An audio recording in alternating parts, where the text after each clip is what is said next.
네, 여러분 안녕하십니까? 네, 저는 장로회 신학대학교에서 윤리와 문화를 가르치고 있는 성석환입니다. 제가 학창 시절 예배드리고 또 중창단 활동을 했었던 노스채플에서 여러분을 만나 뵙게 돼서 너무 감사하게 생각합니다. 특별히 우리 선생님이신 한태동 선생님의 100세 생신날 마침 제가 말씀을 전하게 돼서 무한한 영광으로 생각합니다. 새해가 되면 많은 분들이 새로운 계획을 세우게 되고 새로운 미래를 꿈꾸게 됩니다.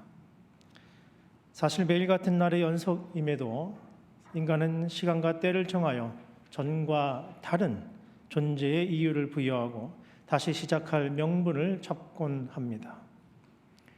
오늘날 양자역학에서는 시간의 흐름을 우리가 느끼는 것과는 다르게 설명하고 있습니다. 시간의 초침이 가르치는 시간의 개념은 붕괴되고 있습니다. 시간은 흐르거나 한 방향으로 향하지 않고 그 시종이 없이 그저 모호하고 희미할 뿐이라고 말합니다.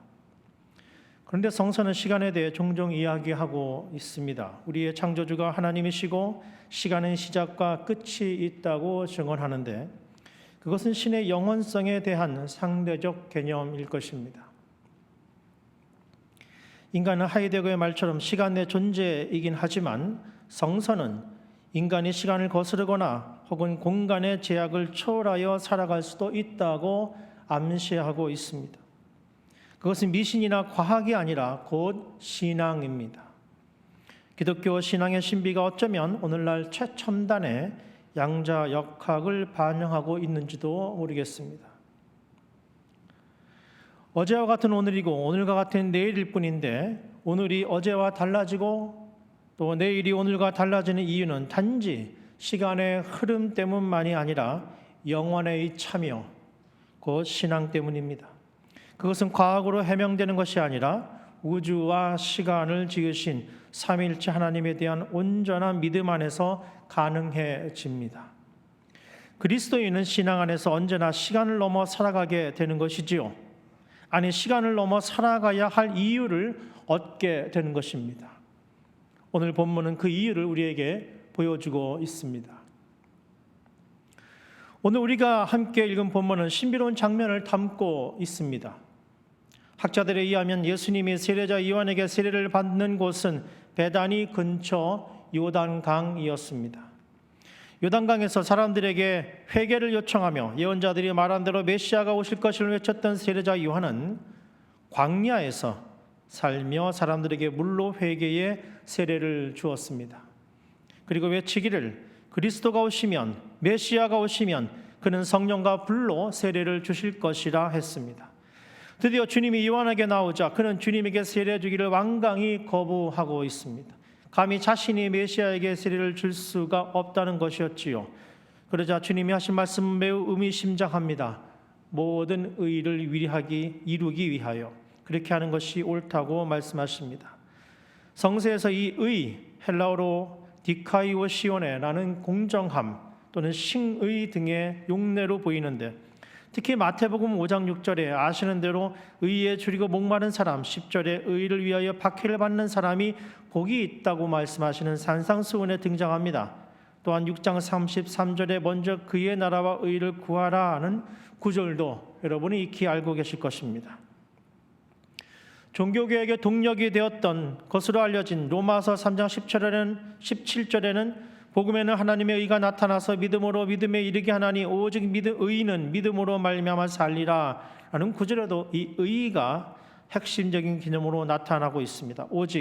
모두 오직 하나님을 향한 철저한 신앙과 관련이 있는 것입니다.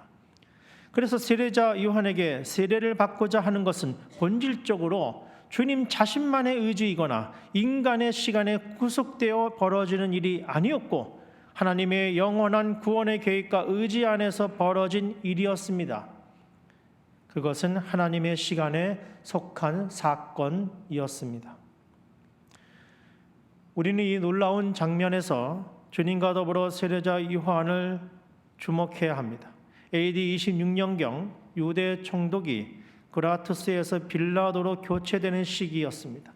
이스라엘 사람들은 참을 수 없는 이 정치적 공경의 시기에 끝장나기를 간절히 원했습니다. 그래서 메시아의 도래를 열망하며 SNF파 공동체나 쿰란파 공동체 같은 경건한 자들의 예언을 듣기 위해 많은 사람들이 광야를 향했고, 세례자 요한도 그러한 행동을 하는 사람들 중, 그런 활동을 하는 사람들 중 한 명이었을 것이라고 학자들은 추측하고 있습니다. 누가복음 1장 보도에 따르면 세례자 요한의 탄생도 심상치 않았습니다. 아이를 낳을 수 없는 나이였던 사가라와 그의 아내 엘리사벳은 요한의 출생을 천사에게 고지받았을 뿐만 아니라 마리아가 잉태했다는 사실도 역시 사전에 알게 됩니다. 요한의 출생과 메시아의 탄생은 모두 이미 예언자들이 예언했던 대로 하나님의 언약이 실현되는 오래된 미래, 즉 언제나 시간의 흐름을 초월하는 현재적 사건이었습니다. 세례자 요한이 한 번에 주님을 알아본 것일 수도 있지만 누가복음 7장에 의하면 요한이 자신의 제자들을 예수께 보내 예수가 약속된 그 메시아인지를 묻게 한 일이 있으니 요한이 아무런 의심이 없이 예수의 그리스도의 심을 받아들였는지에 대해서는 여러 추측이 가능할 것입니다. 다만 오늘 본문에만 의존한다면 우리는 요한이 하나님의 약속에 대한 믿음이 분명했으며 세례를 받으러 나온 여러 사람들 중 메시아로 오신 그를 알아보았다는 것을 알 수 있습니다. 그의 이러한 분별은 온전히 하나님을 향한 신뢰에서 온 것이었습니다. 그가 외쳤던 메시지 회개하라 천국이 가까이 왔다라는 선포의 함의는 단지 개인적인 신앙적 결단만이 아니라 당시 정치적 상황에 대한 것이기도 했습니다. 세상을 지배하는 것은 제국의 힘이 아니라 세상을 지으시고 구원하시는 창조주 하나님의 구원의 약속이 새로운 세상을 열어갈 것이라고 하는 선포였던 것입니다.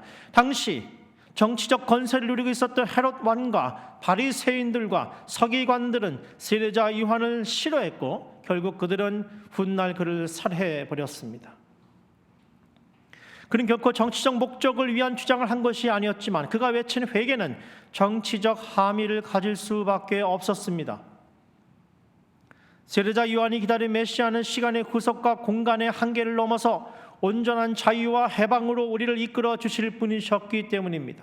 동시에 그가 선포할 복음에는 인간의 죄와 욕망이 시공간의 한계 안에 구속시켜 놓았던 만물의 해방을 일으킬 것이었습니다. 세례자 요한의 믿음은 결코 인간의 권사와 시공간에 갇혀 있지 않았습니다. 그래서 그는 그에게 걸어오시는 주님을 알아챌 수 있었습니다. 사랑하는 성도 여러분, 우리가 주님을 만나기 원한다면 우리도 요한과 같이 우리가 살아가는 욕망의 시공간을 뛰어넘어 영원에 잇대어 살아가는 용기가 필요할 것입니다. 이것이 우리가 살아가는 세상에 혁명과 개혁과 번개와 천둥을 몰고 온다고 해도 여러분 결코 두려워할 필요가 없습니다. 왜냐하면 우리가 만난 그이는 바로 그리스도이시기 때문일 것입니다. 이제 오늘 본문에 나타난 삼위일체 하나님의 교제를 그 친교를 주목해 보아야 합니다.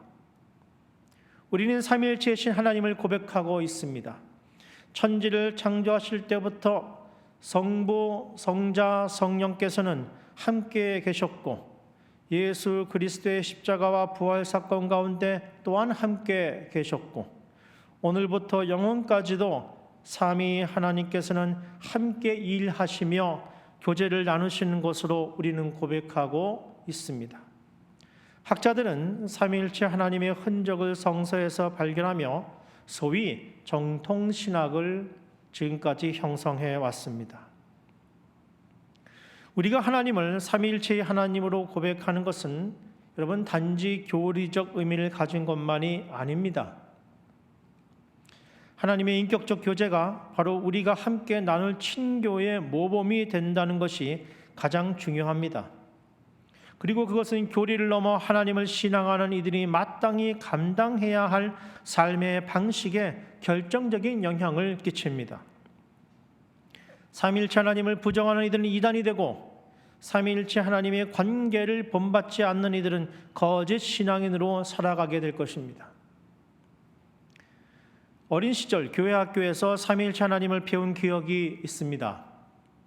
예컨대 한 사람이 집에서는 아버지요, 직장에서는 과장님이요, 교회에서는 집사님의 세 역할을 한다는 것이 이 삼위일체와 유사하다는 식의 설명이었습니다. 그러나 나중에 신학교에서 이런 설명이 이단적 설명이라는 것을 알고 깜짝 놀랐습니다.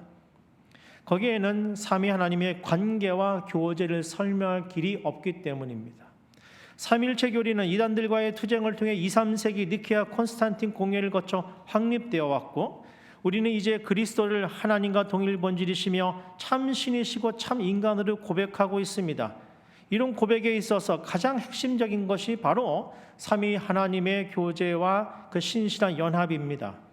오늘 본문에 나타난 신비로운 그 장면은 바로 이러한 고백을 뒷받침하고 있습니다. 언약의 말씀을 따라 독생자께서 역사 안으로 오셨습니다. 그리고 성부 하나님의 뜻에 따라 광야에 외치는 소리인 요한에게 세례를 받으셨습니다. 그러자 하늘이 열리고 성령이 비둘기와 빛으로 현현합니다. 고대의 근동 지역의 문서들에는 비둘기가 신적 현현의 상징으로 등장하곤 합니다. 그리고 노아의 방주에서처럼 비둘기는 하나님으로 인해서 새롭게 펼쳐질 새로운 세상의 징조를 의미하기도 합니다. 세례받으시는 예수님의 존재는 성부와 성령에 의해 확증되고 있습니다. 하나님의 아들이 인간의 아들에게 겸손히 세례를 받으심으로써 약속대로 모든 인간의 죄를 속죄하시고 새로운 세상을 열어가실 삼위일체 하나님의 사랑의 교제를 보여주는 장면인 것입니다. 이제 인간이 되신 독생자 그리스도의 삶은 하나님의 시간의 영원으로부터 인간의 유한한 시공간 안에 잠시 거하지만 결코 거기에 매이지 않고 참신으로서 영원에 속해 있습니다. 성부, 성자, 성령 삼위일체 하나님의 신뢰와 교제는 그걸 우리가 살아내야 하는 삶의 사회적 프로그램이라고 독일의 신학자 몰트만은 주장했습니다. 그 교제는 인간의 시공간에 매이지 않습니다. 그래서 시공간을 지배하는 어떤 권력과 돈과 악한 권세에 지지 않습니다. 삼위일체 하나님을 고백하는 살아가는 이들은 그 교제를 본받아 살아가는 이들이기 때문에 날마다 새로운 세상을 만나게 되고 영원을 살아가게 되는 것입니다. 이는 결코 세상으로부터 퇴거나 고립을 의미하지 않습니다.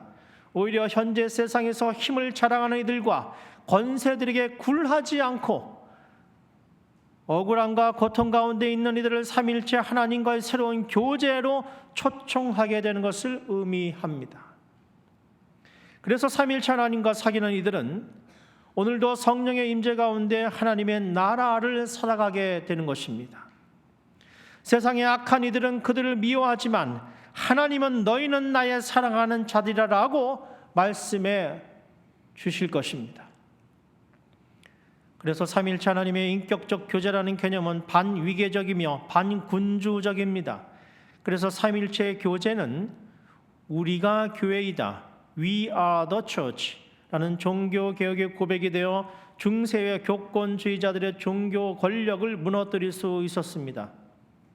예일의 저명한 조직신학자 미로슬라브 볼프는 오늘날 그리스도인들이 우리가 교회이다라는 고백을 우리는 교회이다, The church is a we라는 전체주의적 교회론으로 변질시키고 있는 것이 아닌지 의문을 제기하고 있습니다.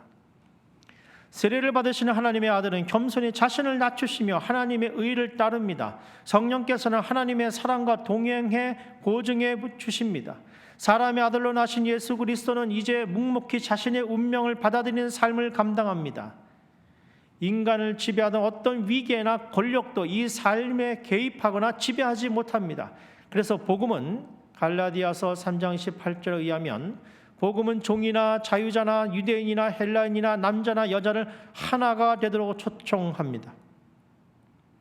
하지만 오늘날 많은 교회들이 오히려 세상의 권력과 욕망에 지배당하며 하나님의 섭리보다는 시공간이라는 한계에서 욕망을 추구하는 전체주의적 집단으로 변질되어 간다는 것이 바로 이 볼프의 의심이었습니다. 오늘 우리가 함께 읽은 신구약의 말씀들은 약속대로 오시는 그리스도의 면모를 강하게 묘사하고 있습니다. 그는 위대한 일을 하실 분이시며 하나님의 대리자로서 하나님의 신실하심과 충만한 사랑을 증언할 것이라고 증언하고 있습니다. 하나님은 그를 통해 일하실 것이며 그는 언제나 아버지의 뜻에 따라 순종할 것이라고 증언하고 있습니다. 그는 성부 하나님의 사랑의 힘으로 성령 하나님의 위대하심을 통해 이전에도 없었고 이후에도 없을 놀라운 이적과 기사를 행하실 것입니다. 성서는 하나님이 이스라엘에게 약속하신 메시아가 반드시 역사 안으로 침입해 오실 것이며 그렇게 되면 이제까지 시공간을 지배하던 모든 것들이 그리스도의 발 아래 무릎을 꿇게 될 것이라고 증언하고 있는 것입니다. 우리는 겸손하게 세례를 받으시는 주님과 함께 하시는 성부와 성령의 임재를 보며 우리에게도 동일한 은혜가 있을 것임을 확신할 수 있습니다. 그래서 그 어떤 간섭과 개입이 없이 우리가 곧 교회인 것입니다. 수많은 종파와 교파가 있지만 삼위일체 하나님을 고백하며 그 세 위격의 사랑의 교제를 따라 살아가려는 바로 우리 자신이 함께 교회인 것입니다. 이것을 무너뜨리는 어떠한 이론과 논리도 삼위일체 하나님을 향한 진실한 신뢰를 배신하는 것입니다. 학창시절 연세가 몇 년 차이로 가장 오래된 학교가 되어 다행이다 라며 웃으시던 한 선생님의 말씀을 기억합니다. 가장 오래된 학교의 명예는 아마도 한국에서 영원한 명예가 될지도 모릅니다. 제가 지금 재직하고 있는 학교도 가장 오래된 신학교라는 명예를 귀하게 간직하고 있습니다. 저는 가장 오래된 학교에서 공부하고 가르치는 명예를 자랑스럽게 여기고 있습니다. 그런데 때로 이 오래된 역사와 전통은 극복의 대상이 되기도 합니다. 연세가 시작되고 존재해온 본래의 목적은 삼위일체 하나님의 그 사랑의 교제를 본받아 세상을 지배하던 온갖 더러운 악신과 악한 세력들에 맞서 싸우는 것이었습니다. 당시 로마 제국에 맞섰던 교회의 위대한 여정과도 같이 일제에 맞서 복음으로 희망을 선언했던 연세의 여정도 그러했습니다. 진리가 너희를 자유케 하리라는 믿음으로 하나님 나라 운동에 참여하는 것이었습니다. 그것은 오래된 책임이 아니라 오로지 현재의 책임이며 시공간의 한계를 초월하는 영혼을 사는 길이며 최고의 학교로서의 명예의 의미를 규정하는 것입니다. 오늘 한국 개신교회는 불과 100여 년 만에 추락의 길을 걷고 있습니다. 겸손히 세례를 받으심으로 위대한 복음의 자유와 해방의 여정을 시작하시는 그리스도를 본받아 2023년 새로운 마음으로 우리의 신발끈을 동요매야 할 때입니다. 삼위 하나님의 사랑과 교제를 본받는 마음으로 기꺼이 겸손하게 머리를 조아리며 처음 세례를 받는 심정으로 우리 모두 돌아가야 합니다. 그러면 우리 좋으신 하나님께서 너는 나의 사랑하는 아들 딸들이다 라고 하늘문을 열어 말씀해 주실 것입니다. 2023년 여러분의 가정과 사역에 큰 복이 임하시기를 간절히 기원합니다. 기도하겠습니다. 하나님 아버지, 하늘을 열어